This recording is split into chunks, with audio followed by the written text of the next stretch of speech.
Hello class. आज हम 10th class की केमिस्ट्री स्टार्ट कर रहे हैं। 10th क्लास की केमिस्ट्री का पहला चैप्टर है केमिकल रिएक्शन एंड इक्वेशन। तो केमिकल रिएक्शन क्या है? हम डेली लाइफ में कहीं ना कहीं केमिकल रिएक्शन देखते ही हैं।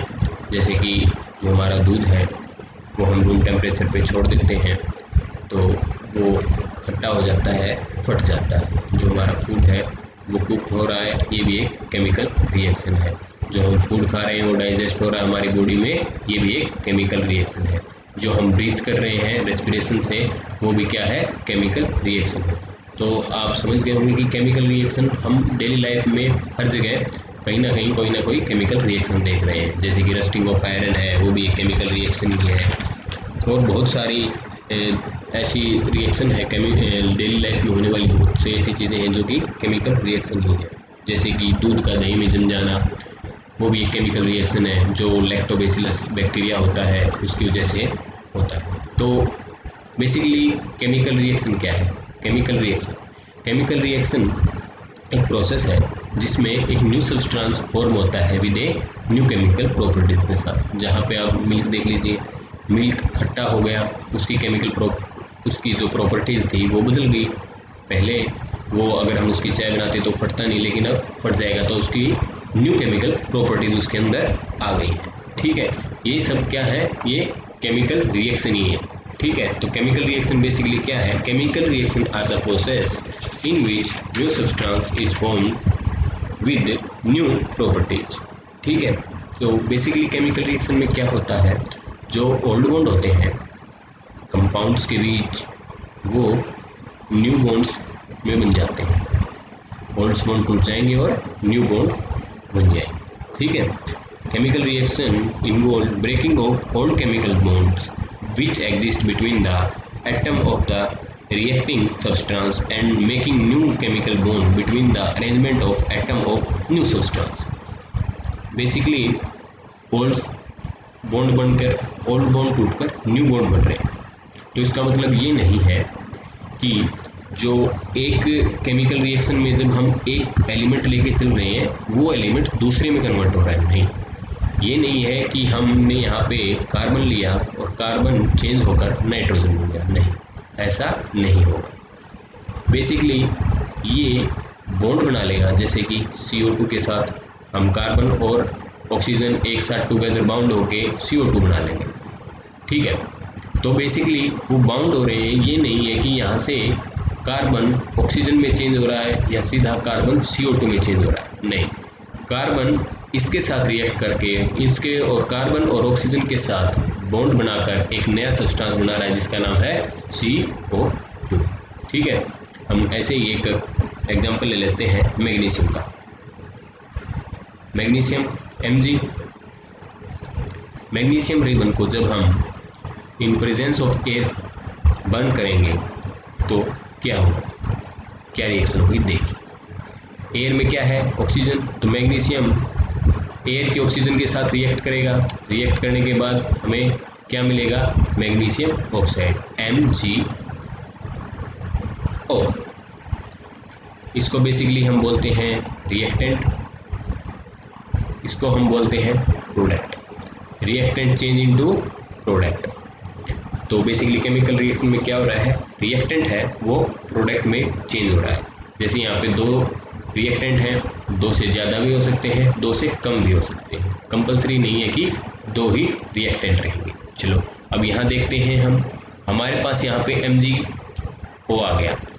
तो यहाँ पे हम देख रहे हैं कि इधर हमारे पास Mg का एक एटम था, यहाँ पर भी एक एटम है, लेकिन यहाँ ऑक्सीजन का एक एटम है और रिएक्टेंट में हमारे पास दो एटम थे।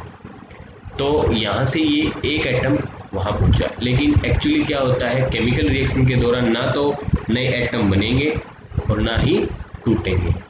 इन a chemical reaction atom can never be create, can never be destroy. ठीक है, तो हमें यहाँ दो हैं तो यहाँ पर भी दो ही ऑक्सीजन चाहिए। तो अगर यहाँ पे दो Mg हो गए तो हमें यहाँ पर भी दो Mg करने पड़ेंगे, मैग्नीशियम भी दो लेना पड़ेगा।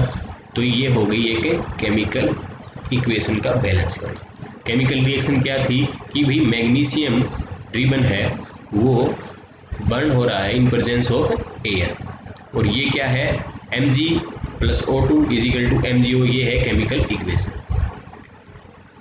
केमिकल इक्वेशन बेसिकली क्या है कि केमिकल रिएक्शन को विद हेल्प ऑफ सिंबल्स हो गए, अलग सिंबल से फॉर्मेशन हो गए, फॉर्मूलाज हो गए, इनकी सहायता से रिप्रेजेंट करना with the help of symbols and formulas, representation of a chemical reaction is called chemical equation।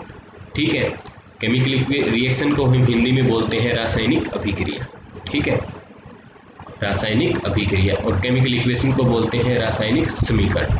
ठीक है, चलो अब हम नेक्स्ट पढ़ते हैं।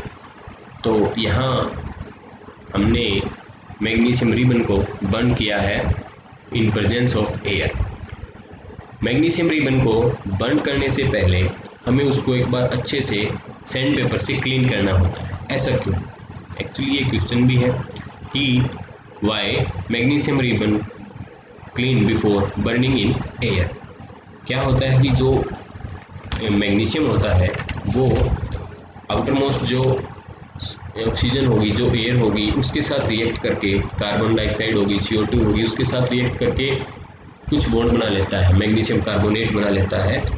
अगर हम उसको क्लीन नहीं करेंगे तो वो मैग्नीशियम हाइड्रोक्साइड में मिलता है। ठीक है, तो उसको पहले हमें क्लीन करना पड़ेगा सैंड पेपर से, और तब हम उसको जलाएंगे। ठीक है, तो हमारे पास मैग्नीशियम ऑक्साइड आएगा वाइट पाउडर फॉर्म में। ठीक है, तो ये एक केमिकल रिएक्शन। ठीक है, अब तक आप समझ गए होंगे कि केमिकल रिएक्शन क्या होती है, केमिकल रिएक्शन के एग्जाम्पल समझ गए होंगे डेली लाइफ में केमिकल रिएक्शन कहाँ होती है, रिएक्टेंट क्या होता है, प्रोडक्ट क्या होता है। अब ये समझिए रिएक्टेंट क्या होता है। रिएक्टेंट की डेफिनेशन क्या होगी? The substance which take part in a chemical reaction, एक सब्सटेंस जो केमिकल रिएक्शन में पार्ट लेता है, भाग लेता है। ठीक है, और प्रोडक्ट क्या होगा? A new substance produce as a result of chemical reaction. ठीक है, एक केमिकल रिएक्शन के बाद जो चीज़ हमें रिजल्ट के रूप में मिलती है उसको हम क्या बोलते हैं? प्रोडक्ट। ठीक है, यहाँ हम कैटालिस्ट लिखते हैं। यहाँ पे आपने बहुत से में देखा होगा, कहीं पे हीट लिखा मिलेगा, कहीं पे कुछ लिखा मिलेगा, ये होते हैं कैटालिस्ट। कैटालिस्ट का क्या काम होता है केमिकल रिएक्शन में कि वो केमिकल रिएक्शन को फास्ट करा रहे हैं, वो स्पीड अप कर रहे हैं केमिकल रिएक्शन को, तो कैटालिस्ट होते हैं जो एरो के ऊपर लिखे जाते हैं। ठीक है, तो रिएक्टेंट समझ गए, प्रोडक्ट समझ गए, कैटालिस्ट समझ गए। चलो अब हम कैरेक्टरिस्टिक्स देखते हैं कि केमिकल रिएक्शन की कैरेक्टरिस्टिक्स क्या है, कि कैसे हम पहचानेंगे कि ये एक केमिकल रिएक्शन है। चेंज इन स्टेट, मतलब चेंज इन स्टेट से क्या मतलब है कि भाई कोई केमिकल रिएक्शन हो रही है, अगर वहाँ पे स्टेट में चेंज आ रहा है। स्टेट क्या है? मैटर की स्टेट क्या है? मैटर की स्टेट बेसिकली तीन स्टेट ऑफ मैटर है, सॉलिड, लिक्विड और गैस। ठीक है, सॉलिड लिक्विड में चेंज हो जाए, या फिर सॉलिड गैस में चेंज हो जाए, या फिर लिक्विड गैस में चेंज हो जाए, या फिर लिक्विड सॉलिड में चेंज हो जाए। ये अगर ऐसा कुछ रिएक्शन में मिलता है हमें, तो हम कहेंगे कि वो चेंज इन स्टेट है, मतलब वो कैरेक्टरिस्टिक, मतलब वहाँ पर एक केमिकल रिएक्शन हुई है। ठीक है, इससे अगला क्या है characteristics?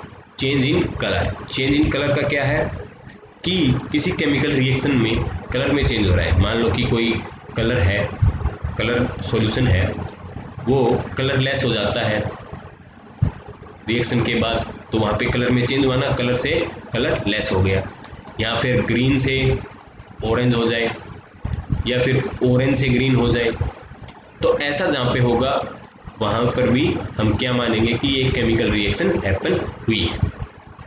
Change in gas, evolution of gas, evolution of gas का क्या मतलब है कि कहीं कोई रिएक्शन हो रही है और वहाँ से गैस निकल रही है, कोई गैस निकल रही है।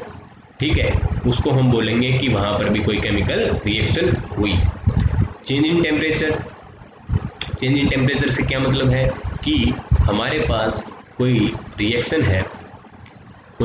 है, उसमें हमें या तो हीट देनी पड़े, मतलब क्या तो हमें उसको हीट देनी पड़े रिएक्शन कराने के लिए, या हीट बाहर निकले किसी केमिकल रिएक्शन में, तो वहाँ पर भी चेंज इन टेम्परेचर होगा। ठीक है, चेंज इन टेम्परेचर क्या है, या तो हीट देनी पड़े या हीट निकले किसी केमिकल रिएक्शन। ठीक है, तो अब हमें केमिकल रिएक्शन में हीट निकले और देनी पड़े, उसके हिसाब से भी हमें दो टाइप की रिएक्शन होती हैं, एक होती है इंडोथर्मिक और एक होती है एक्सोथर्मिक। कौन कौन सी? इंडोथर्मिक और एक्सोथर्मिक। इंडो और एक्सो, इसी से समझ जाओगे। इंडो मतलब जैसे इंडोर गेम होते हैं, मतलब हीट अंदर की तरफ जा रही है, मतलब हीट देनी पड़ रही है हमें किसी केमिकल रिएक्शन को कराने के लिए, हमें हीट उसको देनी पड़ रही है, उसको हीट अप करना पड़ रहा है। और एक्सोथर्मिक कि वहाँ पे बाहर निकल रही है हीट, एग्जिट, वहाँ पे हीट बाहर निकल रही है। तो एक्सोथर्मिक और इंडोथर्मिक में समझ गए होंगे कि एक्सोथर्मिक रिएक्शन कौन सी होगी और इंडोथर्मिक रिएक्शन कौन सी। चलिए, तो हम पहले केमिकल इक्वेशन की तरफ जाने से पहले एक बार इनके एक एक एग्जाम्पल ले लेते हैं, अच्छे से समझ लेते हैं, क्योंकि ये हरियाणा बोर्ड में लगभग 5 नंबर का क्वेश्चन आता है। इस चैप्टर में सबसे मेन यही है कि कैरेक्टरिस्टिक्स क्या है, इनके एक एक एग्जाम्पल याद करेंगे, ताकि जब ये क्वेश्चन आए तो हमें इसमें पूरे के पूरे 5 नंबर मिल सके। ठीक है, केमिकल रिएक्शन क्या, क्वेश्चन कुछ ऐसे आता है कि what is chemical reaction and it's characteristics. ठीक है, चलिए।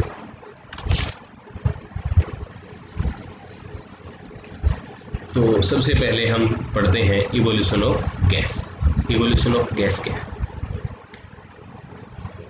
मैंने आपको अभी तक 4 बताए थे, एक 5वां भी है जिसको हम बोलेंगे फॉर्मेशन ऑफ प्रेसिपिटेट, वो भी हम आपको समझाएंगे। बेसिकली फॉर्मेशन ऑफ प्रेसिपिटेट का क्या मतलब होता है कि हमें प्रेसिपिटेट मिल रहे हैं, हमें कुछ क्रिस्टल मिल रहे हैं, किसी रिएक्शन में कुछ क्रिस्टल मिल रहे हैं हमें, वो भी क्या होगी? Formation of precipitate. एक्चुअली ये भी स्टेट चेंज इन स्टेट में आ जाता है कि भाई हमें लिक्विड कोई सॉल्यूशन लेके चले और हमें कुछ प्रेसिपिटेट मिल गए, कुछ क्रिस्टल मिल गए, तो चेंज इन स्टेट भी हुआ, लेकिन हम इसको अलग से पढ़ेंगे। ठीक है, तो पहले हम पढ़ते हैं इवोल्यूशन ऑफ गैस, मतलब गैस बाहर निकल रही। तो आपकी एनसीईआरटी बुक में भी दिया हुआ है कि जब हम जिंक ग्लूटेन में डाइल्यूट सल्फ्यूरिक एसिड ऐड करते हैं तो बबल ऑफ हाइड्रोजन गैस निकलते हैं।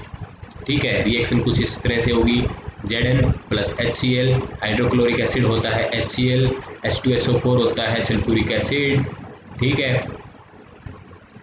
अलग से हम इसकी वीडियो बना देंगे आपके लिए जब एसिड बेस एंड साल्ट पढ़ेंगे तब। ठीक है, तो Zn plus Cl is equal to ZnCl, zinc chloride plus hydrogen gas. तो यहाँ पे इवोल्यूशन ऑफ गैस हुआ, कौन सी गैस निकली? Hydrogen gas. ठीक है, zinc gluten react with dilute HCl give us zinc chloride and H2, hydrogen gas को इवोल्यूशन हो रहा है। ठीक है, तो ये किस चीज़ का एग्जाम्पल है? ये इवोल्यूशन ऑफ गैस का एग्जाम्पल। ठीक है, चलिए एक रिएक्शन और देख लेते हैं कि जब सोडियम, ये देखिए, जब sodium carbonate dilute hydrochloric acid के साथ रिएक्ट करता है तो कार्बन डाइऑक्साइड गैस का इवोल्यूशन होता है। Sodium carbonate, CO3 carbonate group होता है, sodium carbonate plus HCl is equal to NaCl। NaCl क्या होता है? Common salt. ठीक है, साधारण नमक। CO3, ठीक है, CO2 आएगा, सॉरी यहाँ पे CO3 नहीं, CO2 आएगा, कार्बन डाइऑक्साइड गैस निकल रही है और H2O वाटर भी निकल रहा है। ठीक है, तो यहाँ पर CO2 का इवोल्यूशन हो रहा है, तो ये भी किस चीज़ का एग्जाम्पल है? Evolution of